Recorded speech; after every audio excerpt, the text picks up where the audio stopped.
चलिए दोस्तों, आज हम जानेंगे भक्ति काल के एक और कवि सूरदास के बारे में, जो कि बहुत ही महत्वपूर्ण कवि रह चुके हैं भक्ति काल के और हमारे हिंदी साहित्य के।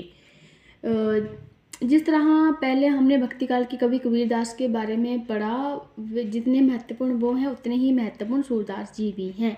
तो इनके बारे में जानते हैं। आज हम केवल इनका सामान्य परिचय जानेंगे, इनके बारे में जानेंगे। तो शुरू करते हैं सूरदास का सामान्य परिचय। आज 600 साल पहले हिंदी साहित्य में भक्ति आंदोलन चला। तकरीबन 300 साल के दौर में भक्ति पर रचनाएं लिखी गईं। उसी दौर में बहुत सारे भक्त व लेखक हुए। ये भक्ति दो प्रकार की थी, एक सगुण और दूसरी निर्गुण। यानी कि भक्ति काल की सबसे महत्वपूर्ण बात यह है कि इसमें दो प्रकार की भक्ति रही है, एक सगुण और निर्गुण। तो सगुण भक्ति के आधार व स्तंभ सूरदास जी रहे हैं। यानी कि सूरदास जो है वो सगुण भक्ति के आधार स्तंभ रहे हैं। निर्गुण भक्ति व भक्त ईश्वर को भगवान विष्णु का अवतार मानते हैं, उसी अवतरित रूप की आराधना करते हैं, भगवान के इसी आधार के पूजक हैं। यानी कि वो विष्णु जी का निर्गुण भक्ति का आधार मानते हैं और उन्हीं के पूजक रहे हैं और उन्हीं की आराधना करते रहे हैं।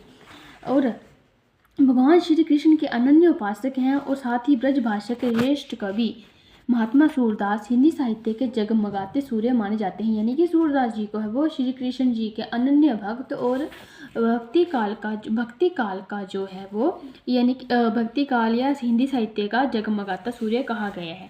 जो इनका जन्म है वो बहुत ही विवाद रहित रहा है। इसके बारे में जानते हैं। इनका जन्म जो है 1478 में रुणकता नामक गांव में हुआ, जो मथुरा के किनारे स्थित है। बहुत से विद्वान सीही नामक गांव को इनका जन्म स्थान मानते हैं। इनकी कुछ जो है रुणकता को मानते हैं और कुछ है सीही को मानते हैं। सीही में बहुत से लोग इन्हें जन्मांध मानते हैं। जन्मांध यानी वो जन्म से अंधे थे सूरदास, ऐसा उनका मानना है। लेकिन श्याम सुंदर दास जो है इससे असहमत है, यानी कि उनका मानना ऐसा नहीं है।